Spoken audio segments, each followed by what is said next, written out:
Hey everyone. I'm going to go ahead and kick us off. I know it's pretty close to start time, but we have a lot to cover today and I don't want to run out of time.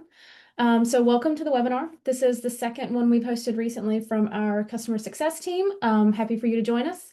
My name's Kristen Gastaldo. I am Silverfort's community manager. I hope that if you're one of our customers, you're aware of the community and you've already registered and joined. It's a place where you can keep up with our latest news and announcements like webinars like this. You can ask questions of other customers, connect with our product management team, provide feedback to them. It's just a great resource for you to speak with Silverfort and other customers. A little housekeeping. So this is a recorded session. We will post it in the community as well as in the academy after the event. So if you want to share it with a colleague, you'll have an access there. During the event, you are muted just to keep it clean. We have Q&A options in here. We're going to hold Q&A to the end because of the nature of the demo. There's a lot to get through. So if you want to post your questions in the Q&A, I'll read them out at the end. If we don't get to them, we'll post them in the community and answer there so you have access to that. If you have a technical issue, just kind of ping me directly and I'll see if I can get you sorted out while Kevin and Aryan are going through the deck and the presentation. If we don't get to anything, if you have questions after the event, we will be taking those in the community as well. So we can kind of continue that conversation. So without further ado, let's go ahead and get started. Kevin, I will hand it over to you. Thank you, Kristen. Thank you so much for kicking things off. Hello, everyone. Thank you so much for joining us on our webinar today.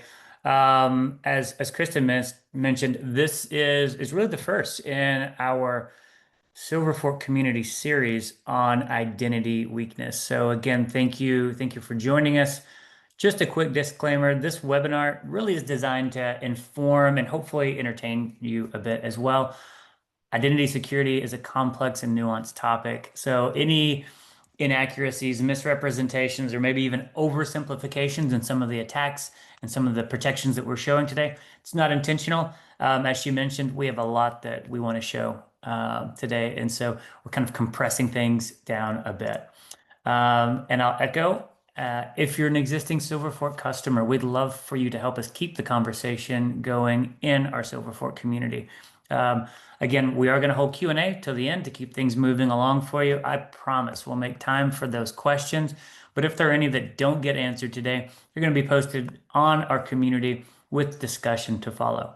Also, dive into the community and let us know how we did today. We're always looking to improve, and Aryan and I, we don't take feedback too personally. So we want to continue to build out these webinars, raise the bar, and improve incrementally with each one. And then lastly, as we continue to do these webinars, we want to know, what attacks do you want to see? What have you seen in the news? What have you heard about? What are some attacks that you would be curious to see? Let us know in the community, share some ideas. We'll take a look at them and we'll kind of identify what attacks can we reproduce and show you, and then of course show you how we can help mitigate those attacks using Silverfort. And just a quick reminder, the Silverfort community is available at community.silverfort.com. So if you have not already joined us over there, we'd love to see you visit that site. We'll also throw this slide up at the end of the session in case you like what you see and you want to come in and engage on the community. If you're not a customer yet, thank you for joining us. Genuinely, feel free to use the chat or the QA and provide any feedback, suggestions, and of course, keep those questions coming as we go along. Kristen's going to make sure that we keep track of everything. All right, without further ado, we can go ahead and dive into things. Aryan, just want to double check. Are we good to go on your side, sir? Yes, we are. Fantastic. Let the lovely people see your face. We'll hop on and we'll do intros. All right, now I'm going to pass the microphone over to you. Let them know a bit about you. Awesome, thank you. So my name is Aryan Taheri. I'm a certified ethical hacker, and at Silverfort, I'm a solutions specialist. I've been in IT for 25 years. I've been in cybersecurity for 13 and identity security for 8. I really actually enjoy helping customers secure their environments and really lock it down, go after that low-hanging fruit, And that's something I'm very passionate about. Awesome. Awesome. Thanks, Aryan. Aryan's a member of my team. He joined us about 2 years ago. He came from really kind of the complex telecommunication space. Sorry if I can say that right.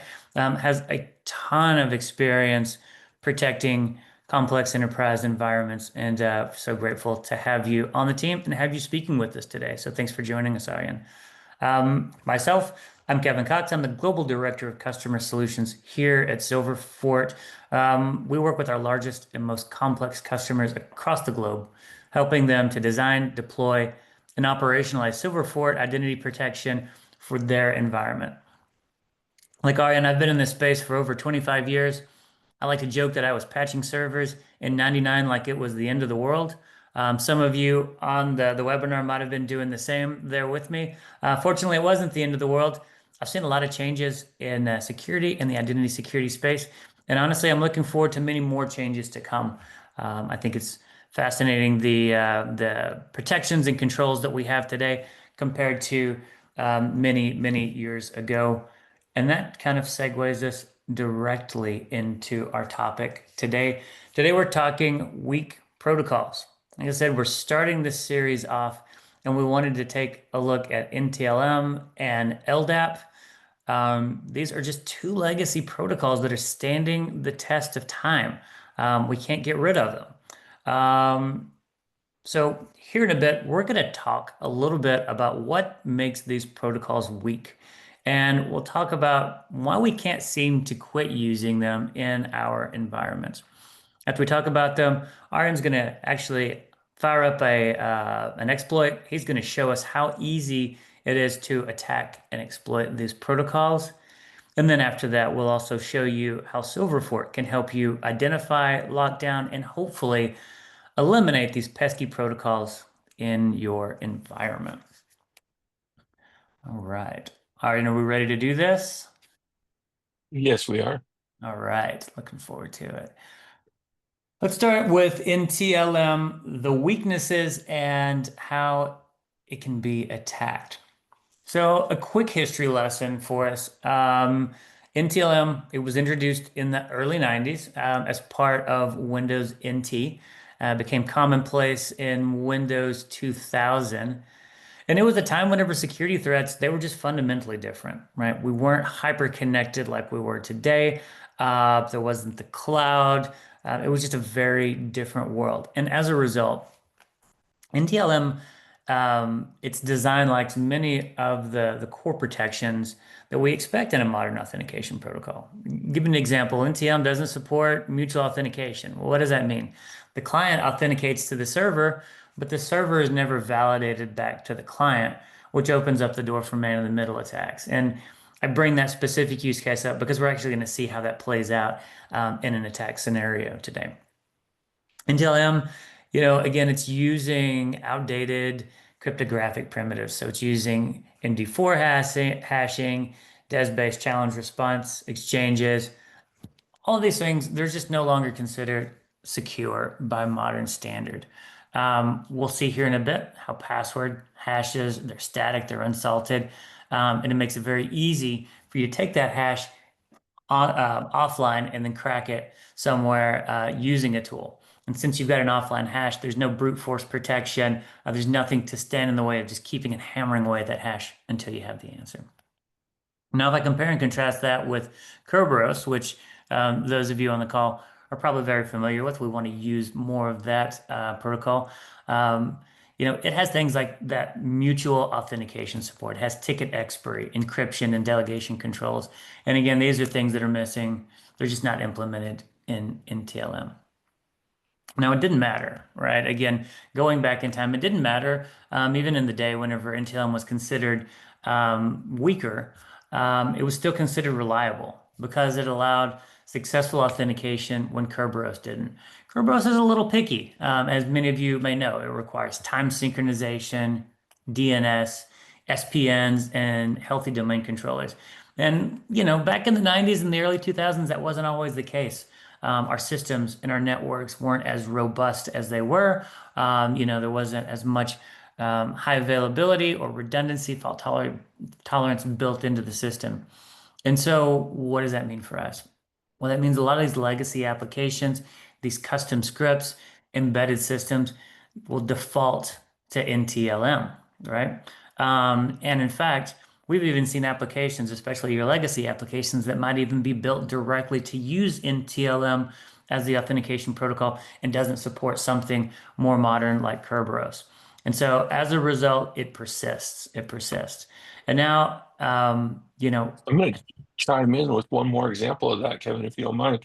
So yeah, we've please do. actually run across a couple of instances where customers use Kerberos in their environment, but they have multiple domains. It could be a child domain or a peer domain, and they haven't set up the trust between the domains correctly, so it won't maintain Kerberos. It falls back to NTLM. So that's another example where NTLM continues to persist and yeah, so that's one more example there. So that fallback mechanism is in place and it's by design, right? It's the backup in case the best case scenario doesn't work, it falls back to that just kind of inherently. That's what you're saying, Aryan? Yep, yep, exactly. Yeah. Yeah, it's really best to follow the proper procedure when creating those trusts between domains, so it doesn't fall back. Yeah. Yeah. And now, I think one of the things that I see and I've heard of a lot, and we've actually asked the community about this. Like, hey, talk to us about your journey to eradicate NTLM. Right? A couple of years ago, Microsoft even said, "Look, we are deprecating NTLM. We're removing it from future products." Even Microsoft recognizes that this protocol, while very sticky, is very risky. And so they're taking what might be considered extreme measures to forcibly remove that from future operating systems as a fallback mechanism. But Aryan, I think you can speak to this. I think a lot of organizations have NTLM disabling anxiety. They have hesitation that if they flip the switch, disable NTLM, something's going to break, something's going to rip, tear, or bust, and they're going to kind of be, in this scenario where things are broken, and it's hard to compensate for that. Absolutely. So a lot of customers do experience that. One of the first things that we do with any new customer is we show them in their environment exactly where NTLM is used, whether it's V1 or V2, what systems it's on, how often it's used. And what we recommend is that they go and modify those systems so that it's not using at least NTLM V1, get it to V2 as like a immediate step, and then also just phase out the use of NTLM altogether, switch it to Kerberos or LDAP, go towards a stronger authentication technology. But instead of just doing a blanket switch, we have a very um, um, refined approach in terms of knowing what the impacts can be with Silverfort. You get that visibility. Love it, love it. And we'll actually take a look at that here later on in the session, right? We'll kind of equip the audience here with those sort of tools and understanding of Silverfort on how to gain that sort of visibility and kind of start down that pilot approach of slowly beginning to phase out or protect against these weak protocols, right? Absolutely. Awesome. Awesome. Love it. Well, let's do this. Let's go ahead. I'll move things forward because I know you guys are eager to see Aryan at his ethical hacking finest here. Let's take a look and kind of break down what we're going to see here in a second. So, the attack technique in this case, Aryan's gonna be he's the attacker, right? He is our ethical hacker. I'm the victim. I'm just trying to do my job. I have work to do. But what we're gonna see here in a bit is Aryan's gonna use a tool called Responder. And what Responder does is it masquerades as a server on your environment. So he's gonna fire up Responder and he's gonna create his fake server.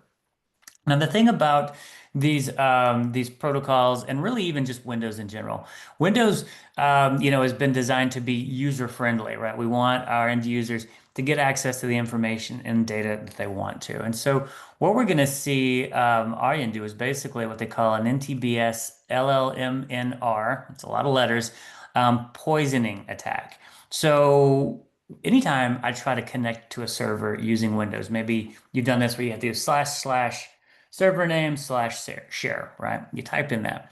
What's going to happen is Windows is first going to try to look at DNS and it's going to say, hey, does this server exist? Do I have a DNS entry for it? If I do, I'm going to share that with you and I'm going to continue on my way. However, in the event that that server isn't in DNS, Windows has this really fun behavior where it uses NTBS, which is the successor to NetBIOS, and the technology called Link Local Multicast Name Resolution. It's a mouthful, LLMNR, which is the equivalent of my computer shouting into the room, hey guys, is anybody this server? That's basically what this multicast does. It basically just broadcasts out on the network, hey, is this you? Now, Responder, being the nefarious piece of software it is actually going to say, yeah, I'm the person that you're looking for. Unbeknownst to me, that's Aryan, the hacker, responding back to my workstation. So once I believe that he is that server that I'm looking for, then we're going to do a NTLM authentication. So I was going to send it over my username. It's going to send me back a challenge, and I'm going to use that challenge to encrypt my password, my challenge response. Now, once that fake server has that username, that challenge, and that response, it's going to send that to the domain controller, and it's going to say, "Hey, domain controller, is this Kevin's username password? Does this all calculate properly?"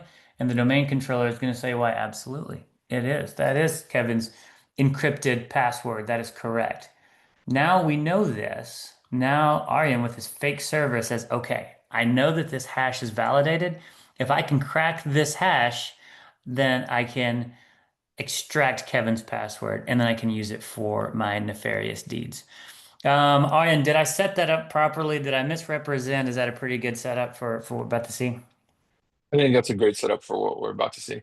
Awesome, awesome. Well, I'm excited for you to take the wheel. I'm going to stop my screen sharing and pass things over to you, sir, and let's see this ethical hacker at work. Okay, so share screen. Can everyone see my screen? Looks good, looks good. I see your Kali Linux. I see your attacker on the left and your victim, I believe, on the right. Correct. And yeah, and so just to be clear, the victim is a Win 10 Pro. Um, a current build, it's not like XP or something extremely old. It's just the only thing that's old is the authentication protocols that we're talking about, NTLM, LDAP. And so what's going to happen here is we're going to start by kicking off our responder on the attacker's machine. And so I'm going to run a quick command to do just that. All right. So what I'm doing is firing off responder and I'm targeting the specific network interface that I'm using. And by doing that, I've got responder running. And as you can see at the bottom, it's listening for events. So from here, Kevin, our victim, is simply going to access a network share. That could be a NAS server. That could be a series of different things. And as we're doing that, take a look at what happens on the left. Um, So we put in just a simple // and we can already see that poisoned answers are being sent. Now, if I send the exact location, look at that. It's behind the scenes already doing the challenge of where's Barney? Who is it? Who do we need to go talk to? And over here on the attack side, we have already captured the credentials. Now, how did we capture those creds? Well, because Barney is logged, or Kevin is logged into this machine already. So it has the credentials. Um, so now that we have the credentials, we know a couple things. We know here's the victim's machine. We have the victim's username and we have their hash. So from here, we're going to start and copy. By the way, this is all that's needed for the pass the hash attack. We have the hash of the password. So if we wanted to Okay. just execute pass the hash, we're done. However, we're going to take it a little step further because why not? Real quick before we So dive we're into it, can I just say, and it's just shocking to me, like how, so this is a Kali Linux distribution. You can download it. easily. It's often used for pen testing, and it's just, I mean, it was one command, very simple, very easy to fire up this utility and start listening on that network. And then you typed in Barney, but it could have been test. It could have been any server name, right? You could be a bad actor that says, "Hey, Kevin, go to slash slash, these cool files slash whatever, like anything to get me to kind of reach out to a server that's not real." And then your attacker is just sitting there listening, just waiting to respond and capture those credentials. Absolutely. Yes, that's correct.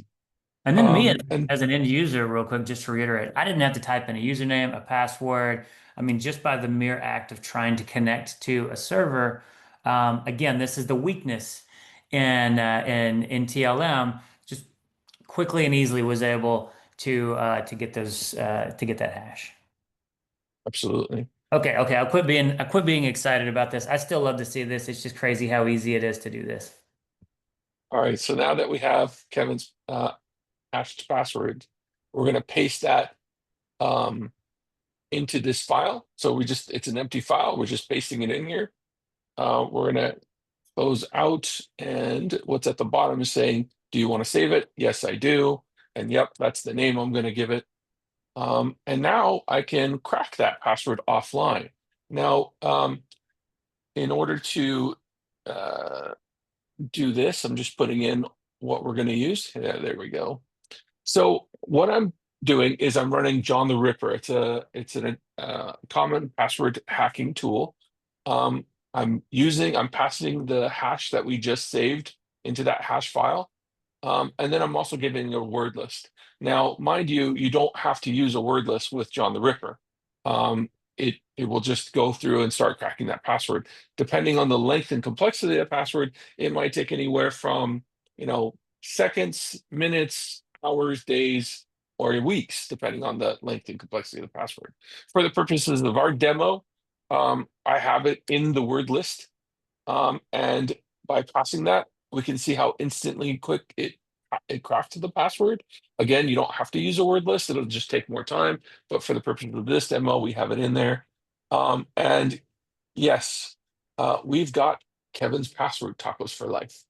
Um, so now what we can do as the attacker is we can open up something that is awesome. Now, if we wanted to be silent, we could start accessing other systems, and and uh, and continuing our attack. But for the purposes of being fun and teasing Kevin a little bit, what we're going to do is fire up Ramina, which is an RDP solution. And as I mentioned, we knew over here. Let's minimize this one or get it out of the way. We saw the IP address 10.187.187.27. So if we type that in, that was our client that was right here. That's this machine.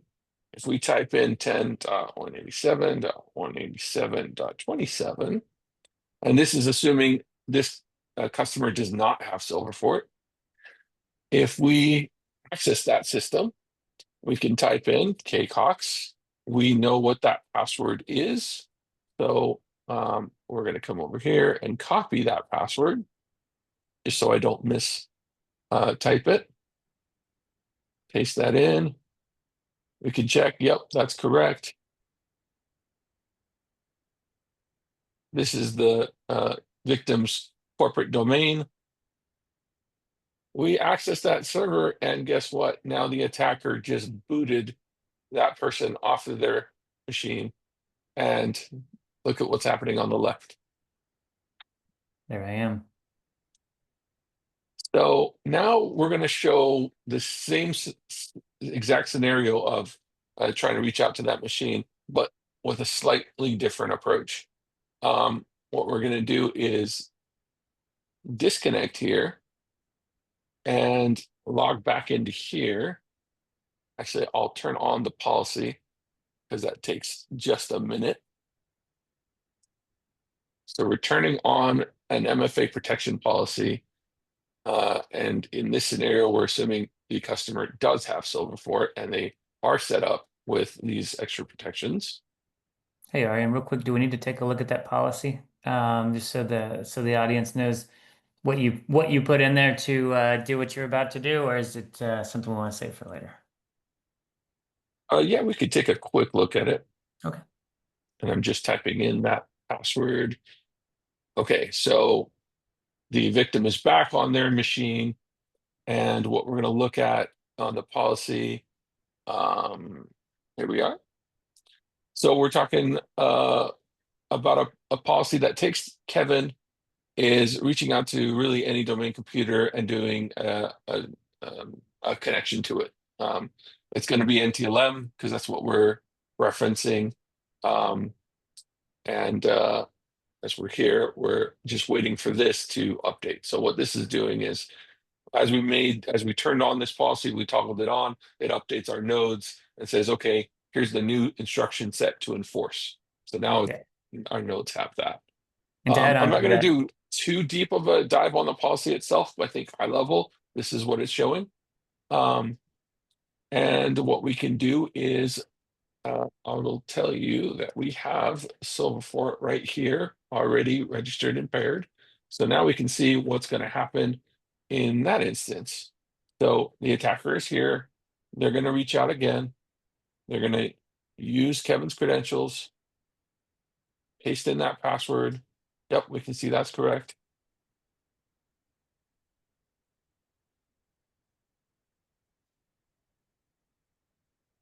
And it tries to connect. And then what's going on over here? Oh, hey Cox, are you trying to access desktop Fred? That's this desktop from Cali 25. And Kevin's gonna say, no, no, I'm not. No, that's not me. I'm blocking that access. And then what we see here on the attacker's machine is cannot connect to the 10.187.187 RDP server. If we go to our Silverfort logs and we pull up our filter for Kevin, open save filters, Kevin, what we see is what happened right here is that that connection was blocked and it was by an MFA responsive blocked. So the um, attacker attempted to connect and was not able to. Prior to the policy being on would be similar to a customer not having it. We can see that connections are successful. The attacker was able to get in from Cali and it was allowed. And so that's that's this is the example of the NTLM responder attack, where basically it's a very simple attack. Kali, so responder comes default with Kali. Anyone can go to kali.org and download the OS, start getting these tools right away. These can be installed on other systems as well. Uh, People even do this with Raspberry Pis. So it's quite simple to go ahead and execute this type of an attack in a corporate network. and so just to kind of, and I know we probably have a mix of customers and maybe non-customers yet. And so one of the things that you just showed was you had that pop up on your desktop. Now, I do kind of want to reiterate for the audience, that multi-factor authentication, it might have, depending on how you're configured, maybe you got a notification on your phone, using your authenticator of choice. Maybe you're using tied in with Entra and doing number matching, or you're even just using our Silverfort authenticator. Um, what we illustrated with the desktop pop-up is also another one of our capabilities for end users. And really, we just used that authenticator because it was easy to illustrate on the screen share session. But in a real world scenario, I might have gotten that pop-up on my phone with that same sort of information, letting me know that something happened with my identity. And ideally, if I don't recognize it, I decline it, I deny it, and don't allow that to go through, right? Correct. Awesome. Correct. Awesome. The key thing here is because NTLM is used in this environment, I was able to pick up this hash. Take a look. This is NTLM v2. So this is even NTLM v2 is susceptible to this type of attack. So this is why you want to move away from NTLM altogether, not just v1, but NTLM altogether. You want to switch off of that legacy authentication protocol. And as what Kevin mentioned earlier, we have saved, we have instances. So One of the things for customers that have this in their environment, they can um, pick the protocol that they want, NTLM, and if they want to see what V1 is in their environment, they can select this and have it applied. In my case, I don't have V1 in this environment. V2 is what we ran, and we showed how even V2 can be compromised. Well, the other thing that we have for our policies is here we have a deny policy set up for V1. Once all of V1 is eradicated, we can get to the point where, V2 is eradicated as well. You want to get to the point where all of it NTLM is eradicated. And then once you're at that point, this is your switch where you can turn off NTLM altogether by Xing that out, saving that policy. Anything that's NTLM will be denied thanks to Silverfort. So that is something that is possible right there. Hey, Aryan, how would you approach that, right? Because NTLM, it's a fallback protocol. It's noisy, right? Even with your, like just then your protection policies, they can create a lot of noise. They can create a lot of MFA prompts, etc. How do you coach your customers to really protect against NTLM in a way that doesn't, create a poor end user experience? What are your recommendations there? Yeah. Your thoughts on that briefly? Absolutely. It comes down to making sure that Kerberos is set up effectively in the customer's environment. The beauty that you get with Kerberos is you get specific details about what SPNs are used. You can set up a lot more rich policies. You get a lot more rich logging and information, whereas NTLM is pretty generic. And it's more like, here's my password. And that's what allows compromises to occur. That's one of the many ways that compromises can occur. Yeah. One of the things that we do quite a bit, we recommend is looking at insights in my environment. I don't have NTLM v1, but our insights will show that. So we'll show what that looks like. Sorry, threat detection on the top left-hand side. Um, we come across this with customers and we see specifically not just how often it's used, but where NTLM v1 is used the most. And then with our basic logs, we can see where NTLM is used altogether just by hitting the protocol. And then we can select NTLM and see, now this is today. So what are the systems? What's the sources? Who's using it? And that way their IT department can start taking a look at where NTLM is used and try and get that addressed and switch it over to Kerberos. Awesome. Awesome.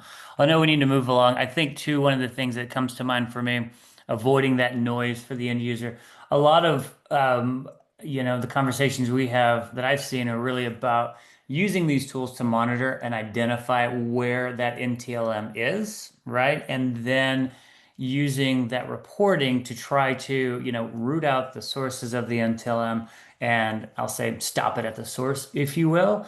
And then if we are doing NTLM protection policies, being, I would say, surgical with them, right? I wouldn't necessarily fire up a policy that says all users, all computers block NTLM. I think that that's going to be a bad day, right? It's going to create a lot of noise, potentially some help desk tickets, things of that nature. But instead, if you can be, if you can stop the NTLM and block it at the root, at the source where it is, and if there are systems where necessarily you can't just yet, you can use again very specific blocking rules. I always use, I'm old IT guy, so I always think of it as akin to firewall rules. Just like with our firewall rules, where we try to be very specific about what we're protecting, etc. Approaching it from that very same manner so that we don't get too far into things.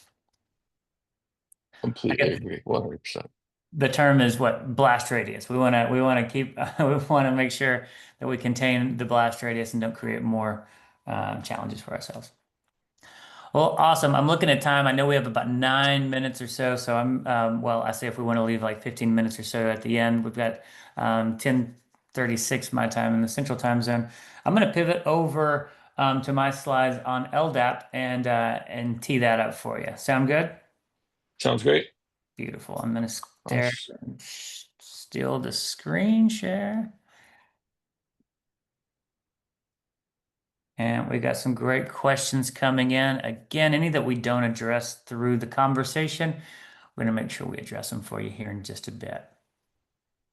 All right, so we're going to pivot over to LDAP weaknesses and attacks. And so, LDAP, again, it's been a foundational protocol for identity and directory services for decades. It's been around.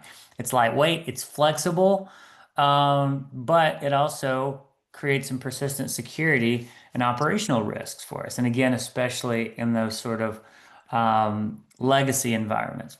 So first and foremost, it's got no native encryption.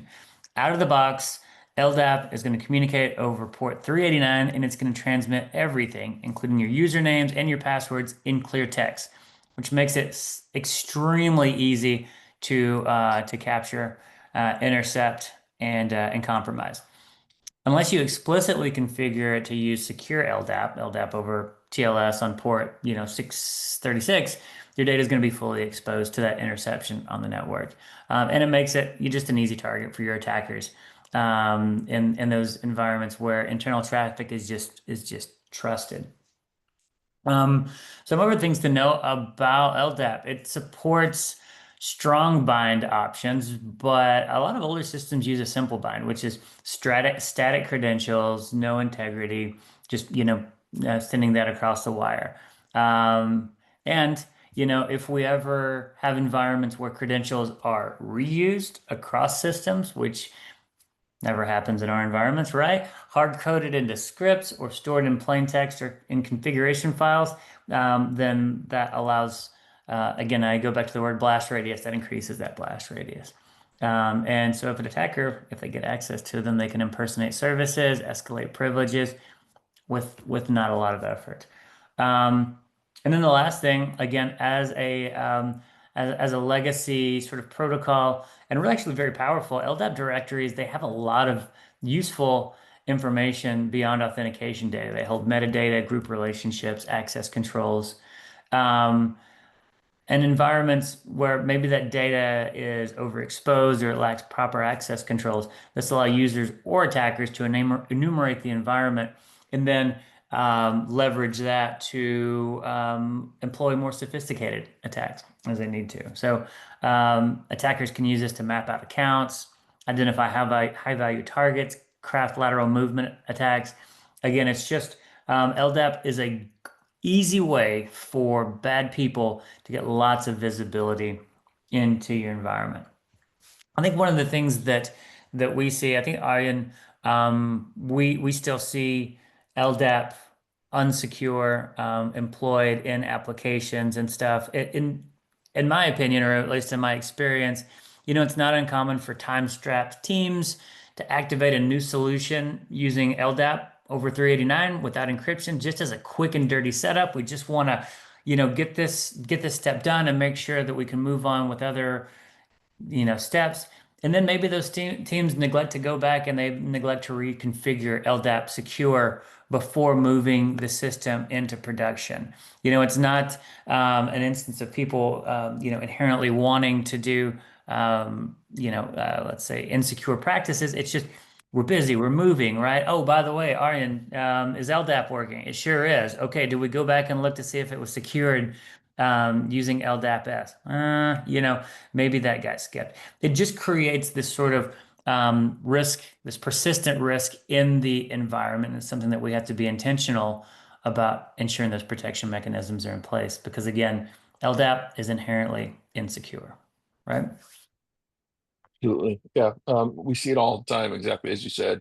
Customers are trying to move fast, get things done, and kind of forget to uh, enable LDAP-S, switch it towards the secure configuration. So it definitely happens.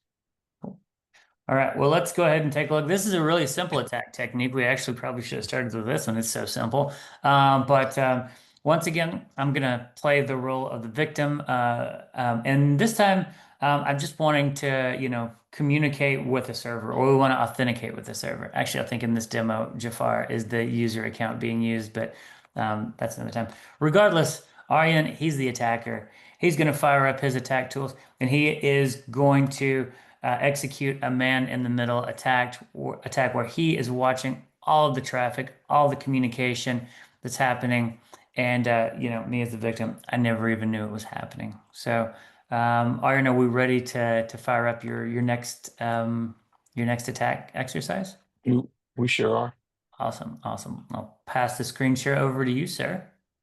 Okay. All right, so we have our attacker's machine on the left here again. We have our victim's machine that is accessing an application.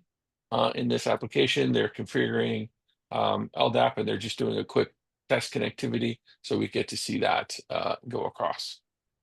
So what we're going to do in order to be able to intercept those packets is we're going to run a quick man-in-the-middle attack.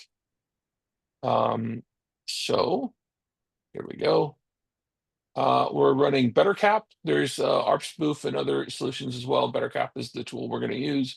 We're passing the interface, the network interface that we have. And this basically is 5 lines in here, which turns on sniffing. It sets the target, which is this IP. And so we're going to run that real quick. So basically, what's going to happen while Aryan, you're typing this in here is that now your tool is going to pretend like it's the router, right? And it's going to say, "Oh, just pass your information through me. I'm the path. I'm the path the data should go through." Correct? Correct. So a man-in-the-middle attack tells the victim's machine, I'm the router, and it tells the router, I'm the victim's machine. So that way it gets both data streams coming, and it sits literally in the middle. And so what we're running now is we're going to open up our good old friend Wireshark, a fantastic solution. And because we're getting that traffic sitting through, we can see the activity happening, even though this simple calculation machine isn't really doing anything yet in terms of network. It's just receiving through that man-in-the-middle attack. So now I've got quite a bit of information. So I'm going to do 3 tests, 1, 2, and 3. So 3 connections over just plain LDAP. And then what I'm going to do is do 3 more, but this time we're going to turn on TLS, or sorry, we're going to turn on LDAP-S, and we're going to switch from 389 to 636, so a secure connection. And then we're going to do 3 more, 1, 2, 3. And with that, because we sent those across and I've been intercepting the traffic, I can now stop intercepting that traffic. The man in the middle is still going on in the background, but in terms of capturing packets with Wireshark, that's what we're stopping. So now what we're going to do is we're going to just make this slightly bigger and then start our filters. So I've got this set with the source being the application, the destination being the domain controller, and port being 389. So if we do that, filter all that data set down, what we should see is 3 bind requests. So here's the first bind request, here's the second bind request, here's the third bind request. Now, if we look at one of these bind requests, we're going to go follow TCP stream. And what we see is here's the account that was used. And oh, look at that. That's the password that was used. So we've got the password sent over clear text. That's the issue with using LDAP. You really want to use LDAP-S. And we'll show you exactly why. We're going to X this out. So what we did with our filter, our display filter, was we had it set to 389. We're going to bring that up again and show those 3 binds again. So we have the 1, 2, and 3 bind requests. This time we're going to switch it to 636. And it's quite clear there are no simple bind requests where I can see the account and I can see the password sent over clear text.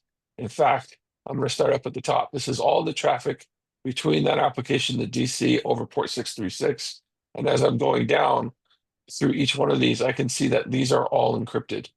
These are all going over the secure connection. there's no low-hanging fruit for me to go after right away, where there is with LDAP. It actually looks pretty quickly. You can see there, and you can see encryption. We can see key exchanges. We can see alerts that encryption. So even, what you're seeing from Wireshark is, hey, these transmissions are encrypted, right? Just this is kind of Correct. reiterating over and over. Okay, this is encrypted where previously with an unsecured, LDAP bind, we saw that information just sent directly across the wire, easy for anyone to see. Exactly. Yeah, yeah. So yeah, really easy attack. Now I would say both of these attacks, Uh, right? We talked about the NTLM attack and even this LDAP, the man in the middle attack.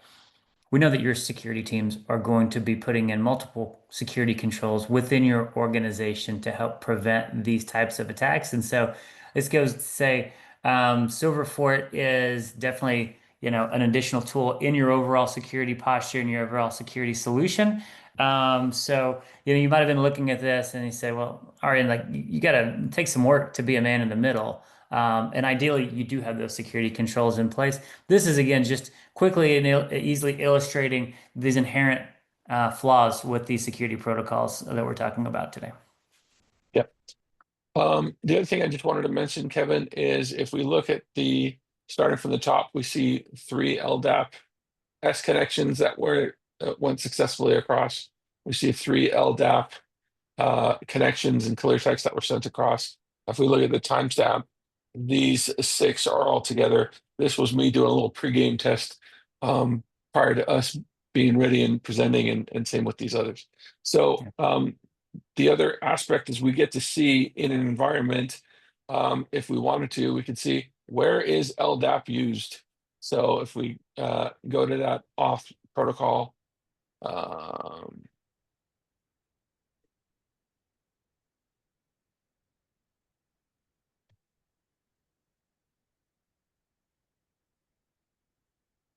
it's right under my nose, but I don't see it.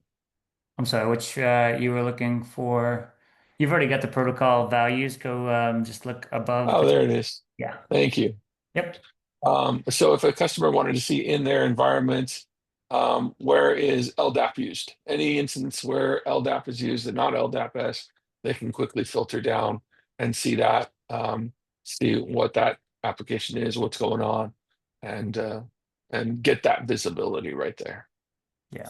And I think this is really key, is starting, you can go in, you can predefine these log views, you can save these views, so that you've got that information provided to you quickly and easily, right? Because I think really one of the first value props that we have is just we give you visibility into these pesky protocols, right? Again, there's a lot of anxiety and hesitation about locking these protocols down because you don't know what it's going to break. You don't know what it's going to interfere with. And so if you can come in with a more informed posture, then build out a plan and an attack approach, that's the way to do it. That's the way to really, step foot into that journey to eliminate those protocols.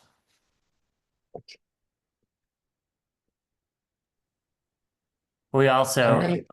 We also, real quick with those, are, and if you go back to your logs view too, um, Absolutely. not only can you save those filters, but you can also hit that custom reports button. You can actually, get that information sent to you weekly, monthly, daily. We make that information easy for you to find. Awesome. Arian, this has been thrilling. Kristen, hopefully you've been thrilled. I know you come off mute. You're back on the camera. That means we got 9 minutes left and we have some On. questions we need to We do answer. have a couple questions in the queue that hopefully you guys have time to get to. They were asked during the first attack, so just for reference. There was a question about disabling LLMNR and NBTNS on the Windows client side. Would that prevent this sort of attack as well? Yeah, absolutely. It would. It would, and it's definitely recommended. This is, where I go back and say there's multiple security controls in your environment to help protect against these things. Absolutely be talking to your domain admins, your server admins, to configure your group policies to disable these types of attack vectors. But again, it goes back to the organization's change management practices, how they handle the risk of making those changes. So I know that may not necessarily be an easy path for all organizations, but you're absolutely right. Use those Windows Server and workstation controls to reduce those those attack vectors. And we have one more. I believe this one is from a customer just based on the nature of it. What Silverfort license is required to block NTLM version 1 across a domain? Great question. I never dive too deeply into the realm of licensing, and I never want to say anything that our sales team. Yeah, we don't um, have sales on the call. Oh, we don't Yeah. have sales on the call. Okay, awesome. So your licensing should be set up in a way that you get visibility, and then also you have protection licenses in place. The great thing about this is, again, there's blocking and there's also visibility, right? And your visibility, the reports and the things that we showed are going to be core to your Silverfort licensing, which is, again, the first way to start down that journey. And then notifying using notification policies or blocking policies, it's going to be aligned under your user license coverage. Yeah. And of course, you can talk to your salesperson or your CSM, or somebody will help you sort all that out. Thanks, Kristen. Talk to your salesperson or your CSM, and they'll help you sort that out. Absolutely. That's the last two technical questions that have come in. Again, if anybody has questions after the fact, you're welcome to post them in the community. We did have a question about the recording, so just housekeeping. If you are a customer, you will get access in the community or in the academy. If you're not a customer, this will still be on YouTube, so you'll still have access to watch and you can post questions there as well. That's right. That's right. And then another quick, I'm about to steal the screen again. Another shout out for Kristen's community site. Um, Let's keep the conversation going at community.silverfort.com. Lots of great discussions, idea sharing. One of the things I love about the security community is doesn't matter what company or organization you work for, we're all trying to stop the bad guys. Those guys are the enemies. And so I love it whenever we get customers on here sharing ideas, sharing best practices, and just, really helping to up level everyone together. Exactly. So again, the site is available for customers, partners, and employees to join. So if you're a customer, please go ahead and you can sign on with your Silverfort credentials you already have. We'll be doing more of these events. Again, Aryan and Kevin would love to know what attacks you'd like to see, what other kind of demos you'd like to have. So you can drop into the community and post some content there. Yeah, I'll also follow up on the community with you, Kristen. We've got some really great blogs and some content that have been produced by Silverfort over the last year or so about NTLM, some background on it, some mitigations. I believe we have some articles on LDAP as well. We'll post those on the community as a leave behind if anyone wants to dive in a bit deeper in the resources. As we talked about as well, there's other ways to help protect against this. I know we had a question about disabling, or a comment about disabling LLMNR and NBT. Yeah, anyway, on the Windows client side, I've got some really talented people on my team as well as in the organization that can also discuss those sort of Microsoft protections and things, and they love to geek out on that sort of stuff. Again, they're all accessible for conversation on the community, so we'd love to see you guys there. Awesome. Well, thanks, Kevin. Thanks, Ari. This has been a lot of fun. And I hope we'll see you guys all in the community and on our next session. Awesome. Thanks, everybody. Thanks, Aryan. It was great. Thanks, Kristen.